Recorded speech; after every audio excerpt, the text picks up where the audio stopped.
ನಮಸ್ಕಾರ ಎಲ್ರಿಗೂ.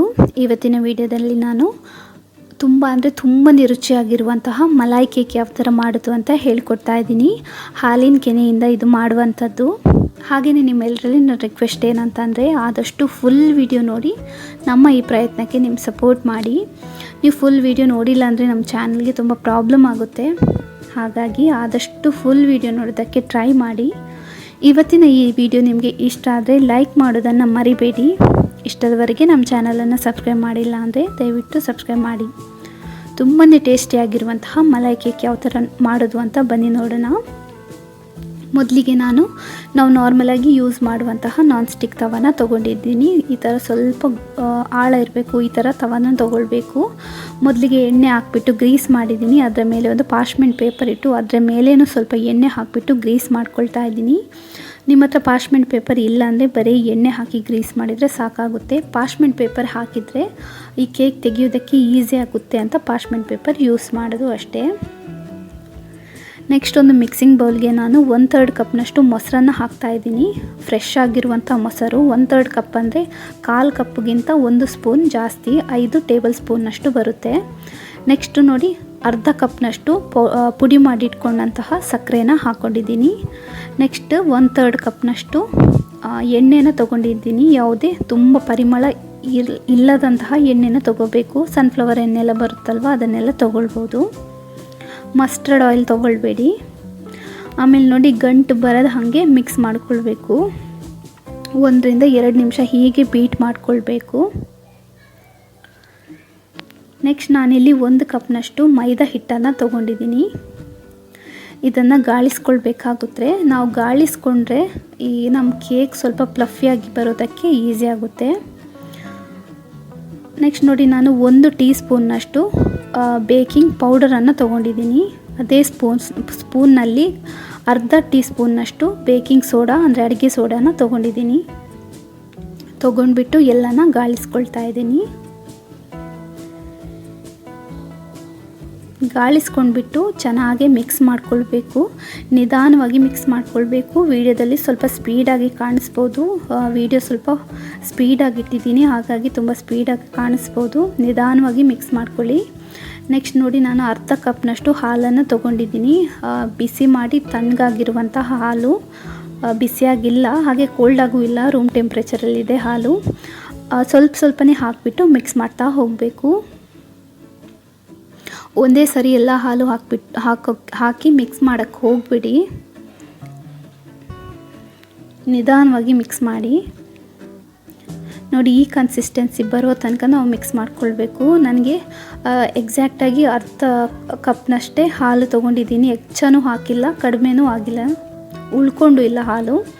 ನೆಕ್ಸ್ಟ್ ನೋಡಿ, ಆ ಬ್ಯಾಟರನ್ನು ನಾವು ರೆಡಿ ಮಾಡಿಟ್ಕೊಂಡಂತಹ ತವದ ಮೇಲೇ ಹಾಕ್ತಾಯಿದ್ದೀನಿ. ಹಾಕಿಬಿಟ್ಟು 2 ಸರಿ ಟ್ಯಾಪ್ ಮಾಡ್ಕೊಳ್ಬೇಕು. ಏರ್ ಬಬಲ್ಸ್ ಇದ್ದರೆ ಹೋಗುತ್ತೆ, ಅದಕ್ಕೋಸ್ಕರ. ಇವಾಗ ನಾನೊಂದು ಹಳೆ ತವನ ತೊಗೊಂಡಿದ್ದೀನಿ. ಇದು ಯೂಸ್ ಮಾಡುವಂಥ ತವ ಅಲ್ಲ, ನೀವು ಅಷ್ಟೇ ಯೂಸ್ ಮಾಡುವಂಥ ತವನ ತೊಗೊಳ್ಬೇಡಿ. ಹಳೇದು ಒಂದು ತವನ ತೊಗೊಳ್ಳಿ. ಇದನ್ನು ನಾನು 5 ನಿಮಿಷಕ್ಕಿಂತ ಮುಂಚೆನೇ ಹೈ ಫ್ಲೇಮಲ್ಲಿ ಬಿಸಿ ಆಗೋಕ್ಕೆ ಇಟ್ಟಿದ್ದೆ. ಇದರ ಮೇಲೆ ನಾವು ಬ್ಯಾಟರ್ ಹಾಕಿರುವಂತಹ ತವನ ಇಡಬೇಕು. ಈ ಥರ ಮಾಡೋದ್ರಿಂದ ಬೆಂಕಿನೂ ಎಲ್ಲ ಕಡೆ ಸ್ಪ್ರೆಡ್ ಆಗುತ್ತೆ. ಹಾಗೆಯೇ ಈ ಡೈರೆಕ್ಟಾಗಿ ನಾವು ಬ್ಯಾಟರ್ ಇರುವ ತವನ ಇಟ್ಟರೆ ಮಿಡಲ್ ಭಾಗನೇ ಸುಟ್ಟೋಗಿಬಿಡುತ್ತೆ. ಅದಕ್ಕೋಸ್ಕರ ಲೋ ಫ್ಲೇಮಲ್ಲೇ ಬೇಯಿಸ್ಕೊಳ್ಬೇಕು. ಎಷ್ಟು ಲೋ ಫ್ಲೇಮ್ ಇದೆಯೋ ಅಷ್ಟು ಕಡಿಮೆ ಫ್ಲೇಮಲ್ಲೇ ಬೇಯಿಸ್ಕೊಳ್ಬೇಕು. ಹಾಗೆ ನೋಡಿ, ಮುಚ್ಚಳನ ಎಲ್ಲ ಕಡೆ ಕವರ್ ಆಗಿರುವಂತಹ ಮುಚ್ಚಳನೇ ತೊಗೊಳ್ಬೇಕು. ಯಾವ ಕಡೆಯಿಂದನೂ ಗಾಳಿ ಒಳಗಡೆ ಹೋಗಬಾರ್ದು. ಆ ಥರ ಮುಚ್ಚಳ ಯಾವುದಾದ್ರೂ ತೊಗೊಳ್ಳಿ. ಆಮೇಲೆ ಇದನ್ನು ಬೇಯೋದಕ್ಕೆ ಒಂದು 15 ಮಿನಿಟ್ಸ್ ಸಾಕಾಗುತ್ತೆ. ಅದು ನೀವು ತೊಗೊಂಡಿರೋ ತವದ ಮೇಲೆ ಡಿಪೆಂಡ್ ಆಗಿರುತ್ತೆ. 10 ನಿಮಿಷಕ್ಕಿಂತ ಮುಂಚೆ ಈ ಲಿಡ್ಡನ್ನು ಓಪನ್ ಮಾಡಿ ನೋಡಬೇಡಿ. 10 ನಿಮಿಷದ ನಂತರ ಒಂದು ಸರಿ ಚೆಕ್ ಮಾಡಿ ನೋಡಿ ಬೆಂದಿದೆಯಾ ಇಲ್ವಾ ಅಂತ. ಈ ಥರ ಟೂತ್ ಪಿಕ್ ಹಾಕಿ ನೋಡಿದರೆ ಅದರಲ್ಲಿ ಹಿಟ್ಟು ಅಂಟಿದ್ರೆ ಬೆಂದಿಲ್ಲ ಅಂತ ಅರ್ಥ. ಬೆಂದಿಲ್ಲ ಅಂದರೆ 5 ನಿಮಿಷ ಇನ್ನೊಂಚೂರು ಲಿಡ್ಡನ್ನು ಕ್ಲೋಸ್ ಮಾಡಿ ಬೇಯೋದಕ್ಕೆ ಇಡಿ. ಈ ಥರ ನೋಡಿ, ಹಿಟ್ಟು ಅಂಟಿಲ್ಲ ಅಂದರೆ ಬೆಂದಿದೆ ಅಂತ ಅರ್ಥ. ಒಂದು 15 ರಿಂದ 20 ನಿಮಿಷ ತೊಗೊಳುತ್ತೆ. 15 ನಿಮಿಷದಲ್ಲೇ ಆಗುತ್ತೆ. ನೀವು ಅದೇ ತವ ನೀವು ಯಾವ್ದು ತೊಗೊಂಡಿದ್ದೀರೋ ಅದರ ಮೇಲೆ ಡಿಪೆಂಡ್ ಆಗಿರುತ್ತೆ ಎಷ್ಟು ನಿಮಿಷದಲ್ಲಿ ಬೇಯುತ್ತೆ ಅಂತ. ನೆನಪಲ್ಲಿ ಲೋ ಫ್ಲೇಮಲ್ಲೇ ಬೇಯೋಕ್ಕಿಡಬೇಕು. ಇವಾಗ ಇದು ಆಗಿದೆ. ಇದನ್ನು ಸ್ವಲ್ಪ ತಣ್ಣಗಾಗಕ್ಕೆ ಇಡಬೇಕು. ಈ ಥರ ಯಾವುದಾದ್ರೂ ಎಲ್ಲಾದರೂ ಈ ಥರ ಇಟ್ಟು ಸ್ವಲ್ಪ ತಣ್ಣಗಾಗಕ್ಕೆ ಇಡಬೇಕು. ಇನ್ನೊಂದು ಕಡೆ ನಾವು ರಬ್ಡಿನ ತಯಾರು ಮಾಡುವ. ರಬ್ಡಿ ಅಂತಲೂ ಹೇಳ್ತಾರೆ, ರಬ್ಡಿ ಅಂತಲೂ ಹೇಳ್ತಾರೆ ಇದಕ್ಕೆ. ನಾನಿಲ್ಲಿ 750 ml ಹಾಲನ್ನು ತೊಗೊಂಡಿದ್ದೀನಿ. ದಪ್ಪ ಹಾಲಿದು, ಫುಲ್ ಕ್ರೀಮ್ ಹಾಲು ಅಂತ ಹೇಳ್ತಾರಲ್ವ, ಅದನ್ನು ತೊಗೊಂಡಿದ್ದೀನಿ. ಇವಾಗ ನಾವು ಹಾಲಿನ ಪ್ರಮಾಣವನ್ನು 50 ಭಾಗದಷ್ಟು ಕಡಿಮೆ ಮಾಡಿಕೊಳ್ಬೇಕು. 50 ಭಾಗ ಬರೋ ತನಕ ನಾವು ಇದನ್ನು ಕುದಿಸ್ತಾ ಹೋಗಬೇಕು. ಕುದಿಸ್ತಾ ಹೋದಾಗೆ ಹಾಲು ದಪ್ಪ ಆಗ್ತಾ ಹೋಗುತ್ತೆ, ರುಚಿನೂ ಹೆಚ್ಚಾಗ್ತಾ ಹೋಗುತ್ತೆ. ನೋಡಿ, ಈ ಥರ ಕುದಿಸ್ತಾ ಹೋದಾಗ ಈ ಥರ ಹಾಲಿನ ಕೆನೆ ಬರುತ್ತಲ್ವ, ಅದನ್ನು ಅದ್ರ ಜೊತೆನೇ ಮಿಕ್ಸ್ ಮಾಡಿಬಿಟ್ಟು ಹಾಲಿನ ಜೊತೆನೇ ಮಿಕ್ಸ್ ಮಾಡ್ತಾ ಹೋಗಬೇಕು. ಒಳ್ಳೆ ಟೇಸ್ಟ್ ಕೊಡುತ್ತೆ ಈ ಥರ ಮಾಡೋದ್ರಿಂದ. ಮಲಾಯಿ ಅಂತ ಹೇಳೋದು ಇದಕ್ಕೇನೆ. ಇವಾಗ ನೋಡಿ, ರುಚಿಗೆ ಬೇಕಾದಷ್ಟು ಸಕ್ಕರೆನ ಹಾಕ್ತಾಯಿದ್ದೀನಿ. 3 ಟೇಬಲ್ ಸ್ಪೂನಷ್ಟು ಸಕ್ಕರೆನ ಹಾಕ್ತಾಯಿದ್ದೀನಿ. ಹಾಕ್ಬಿಟ್ಟು ಚೆನ್ನಾಗಿ ಮಿಕ್ಸ್ ಮಾಡ್ತಾಯಿದ್ದೀನಿ. ಇವಾಗ ನಾನು ರೋಸ್ ಎಸೆನ್ಸನ್ನು ಹಾಕ್ತಾಯಿದ್ದೀನಿ. ಒಂದು 2 ಡ್ರಾಪ್ ಹಾಕಿದರೆ ಸಾಕು. ನೀವು ಬೇಕಿದ್ದರೆ ಏಲಕ್ಕಿ ಪುಡಿನೂ ಹಾಕ್ಕೊಳ್ಬೋದು. ರೋಸ್ ಎಸೆನ್ಸ್ ಇದ್ದರೆ ರೋಸ್ ಕೂಡ ಹಾಕ್ಬೋದು, ಅಥವಾ ಕೇವಡ ಇದ್ದರೆ ಕೇವಡನೂ ಹಾಕ್ಬೋದು. 2ರಿಂದ 3 ಡ್ರಾಪ್ ಸಾಕಾಗುತ್ತೆ. ಹಾಲಿನ ಪ್ರಮಾಣವೂ ಕಡಿಮೆ ಆಗಿದೆ ನೋಡಿ. ಈ ಥರ ಹಾಲಿನ ಪ್ರಮಾಣ ಕಡಿಮೆ ಆಗಬೇಕು. ಇಷ್ಟರ ತನಕ ನಾವು ಇದನ್ನು ಈ ಥರನೇ ಕುದಿಸ್ತಾ ಇರಬೇಕು. ತುಂಬಾ ಚೆನ್ನಾಗಿರುತ್ತೆ ಈ ಥರ ಮಾಡೋದ್ರಿಂದ. ಇದನ್ನು ಅಷ್ಟೇ ಗ್ಯಾಸ್ ಆಫ್ ಮಾಡಿಬಿಟ್ಟು ತಣ್ಣಗಾಗಕ್ಕೆ ಇಡಬೇಕು. ಈ ಕಡೆ ಕೇಕ್ ಕೂಡ ತಣ್ಣಗಾಗಿದೆ. ಈ ಥರ ಮುಟ್ಟಿ ನೋಡಿದರೆ ನಿಮಗೆ ತಣ್ಣಗಾಗಿದೆ ಅಂತ ಅನಿಸಿದರೆ ಇವಾಗ ನಾವು ಹಾಕಿರುವಂಥ ಪಾರ್ಚ್ಮೆಂಟ್ ಪೇಪರನ್ನು ತೆಗಿಬೇಕು. ನೀವು ಪಾರ್ಚ್ಮೆಂಟ್ ಪೇಪರ್ ಹಾಕದೆ ಮಾಡಿರೋದಾದರೆ ಡೈರೆಕ್ಟಾಗಿ ಯೂಸ್ ಮಾಡ್ಕೊಳ್ಬೋದು. ನಾನು ಮೊದಲಿಗೆ ಪಾರ್ಚ್ಮೆಂಟ್ ಪೇಪರನ್ನು ತೆಗಿತಾ ಇದ್ದೀನಿ. ನೋಡಿ, ಈಸಿಯಾಗಿ ತೆಗಿಯೋದಕ್ಕೂ ಬರುತ್ತೆ. ನೋಡಿ, ಕರೆಕ್ಟಾಗಿ ಬೆಂದಿದೆ. ಕಡಿಮೆ ಉರಿಯಲ್ಲೇ ಬೇಯಿಸ್ಕೊಳ್ಬೇಕು, ನೆನಪಲ್ಲಿ.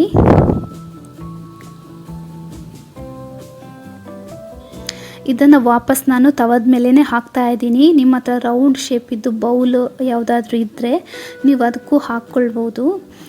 ನಾವು ರಬ್ಡಿ ಹಾಕಬೇಕಾದ್ರೆ ಎಲ್ಲ ಕಡೆ ಸ್ಪ್ರೆಡ್ ಆಗುತ್ತಲ್ವ, ಅದಕ್ಕೋಸ್ಕರ ನಾವು ಈ ಥರ ರೌಂಡ್ ಆಗಿರೋದನ್ನೇ ಬೌಲನ್ನೇ ತಗೊಳ್ಬೇಕು. ನಾನು ತವದ ಮೇಲೇ ಹಾಕ್ತಾ ಇದ್ದೀನಿ. ಮೊದಲಿಗೆ ಈ ಬ್ಯಾಟರ್ ಕೇಕ್ ಇದೆ ಅಲ್ವಾ, ಕೇಕ್ ಬೇಸ್ ಇದೆ ಅಲ್ವಾ, ಅದನ್ನು ಈ ಥರ ಸ್ಪೂನ್ನಿಂದ ಹೋಲ್ ಮಾಡ್ಕೊಳ್ಬೇಕು. ಈ ಥರ ಹೋಲ್ ಮಾಡಿದರೆ ನಾವು ಹಾಕುವಂಥ ರಬ್ಡಿ ಎಳ್ಕೊಳ್ಳೋದಕ್ಕೆ ಈಸಿ ಆಗುತ್ತೆ. ಒಳಗಡೆ ತನಕ ಹೋಗಬೇಕಲ್ವ ರಬ್ಡಿ, ಅದಕ್ಕೋಸ್ಕರ ಈ ಥರ ಹೋಲ್ಸ್ ಮಾಡಬೇಕು. ಸ್ವಲ್ಪ ದೊಡ್ಡ ದೊಡ್ಡ ಹೋಲ್ ಆದರೂ ಪರವಾಗಿಲ್ಲ, ಎಳ್ಕೊಳ್ಳೋದಕ್ಕೆ ಈಸಿ ಆಗುತ್ತೆ. ಇವಾಗ ತಣ್ಣಗಾಗಿರುವಂತಹ ರಬ್ಡಿನ ಇದರ ಮೇಲೆ ಹಾಕಬೇಕು. ನಾನಿಲ್ಲಿ ತಯಾರಿಸಿದ ರಬ್ಡಿಯಲ್ಲಿ ಅರ್ಧ ಭಾಗದಷ್ಟು ಮಾತ್ರ ಹಾಕ್ತಾ ಇದ್ದೀನಿ. ನೋಡಿ, ಹಾಕ್ತಾ ಹೋದಾಗೆ ಈ ಕೇಕ್ ಬೇಸ್ ಇದೆ ಅಲ್ವಾ, ಎಳ್ಕೊಳ್ತಾ ಇದೆ ರಬ್ಡಿನ. ಚೆನ್ನಾಗಿ ಎಳ್ಕೊಳ್ಬೇಕು, ಆವಾಗಲೇ ತುಂಬ ಚೆನ್ನಾಗಿರುತ್ತೆ ತಿನ್ನೋದಕ್ಕೂ. ನೋಡಿ, ಈ ಥರ ಎಲ್ಲ ಕಡೆ ಸ್ಪ್ರೆಡ್ ಆಗುವಾಗೆ ಹಾಕಬೇಕು. ನೋಡಿ, ಈಗ ಎಳ್ಕೊಂಡಿದೆ ನೋಡಿ ಎಲ್ಲ ಕಡೆ, ಅದಕ್ಕೋಸ್ಕರ ಇನ್ನೊಂದು ಚೂರು ಹಾಕ್ತಾ ಇದ್ದೀನಿ ನಾನು. ತುಂಬಾ ಚೆನ್ನಾಗಿರುತ್ತೆ ಈ ಮಲಾಯಿ ಕೇಕ್. ನೀವು ಒಂದು ಟ್ರೈ ಮಾಡಿ ನೋಡಿ, ತುಂಬ ಚೆನ್ನಾಗಿರುತ್ತೆ. ಆಮೇಲೆ ನೋಡಿ, ಗಾರ್ನಿಷ್ಗಾಗಿ ನಾನು ಸ್ವಲ್ಪ ಡ್ರೈ ಫ್ರೂಟ್ಸನ್ನು ಹಾಕ್ತಾಯಿದ್ದೀನಿ. ನಾನಿಲ್ಲಿ ಪಿಸ್ತಾ ಮತ್ತು ಬಾದಾಮನ್ನ ತೊಗೊಂಡಿದ್ದೀನಿ, ಸಣ್ಣಗೆ ಕಟ್ ಮಾಡಿ ಇಟ್ಕೊಂಡಿದ್ದೀನಿ. ಎಲ್ಲ ಕಡೆ ಸ್ಪ್ರೆಡ್ ಮಾಡ್ಕೊಳ್ಬೇಕು. ಇವಾಗ ಇದನ್ನು ನಾವು ಫ್ರಿಜ್ನಲ್ಲಿ ಇಡಬೇಕು. ಒಂದು 2 ಗಂಟೆ ಅಷ್ಟಾದರೂ ರೆಫ್ರಿಜ್ರೇಟ್ ಮಾಡ್ಕೊಳ್ಬೇಕು. ಕೋಲ್ಡ್ ಆದರೆ ಇನ್ನೂ ತಿನ್ನೋಕ್ಕೆ ಚೆನ್ನಾಗಿರುತ್ತೆ. ಇವಾಗ ನೋಡಿ, 2 ಗಂಟೆ ಆಗಿದೆ, ಕೋಲ್ಡ್ ಆಗಿದೆ. ನೋಡಿ, ಕಟ್ ಮಾಡುವಾಗಲೇ ನಿಮ್ಗೆ ಗೊತ್ತಾಗಿರ್ಬೋದು ಎಷ್ಟು ಸಾಫ್ಟ್ ಇದೆ ಕೇಕ್ ಅಂತ. ತುಂಬಾ ಚೆನ್ನಾಗಿರುತ್ತೆ ಇದು.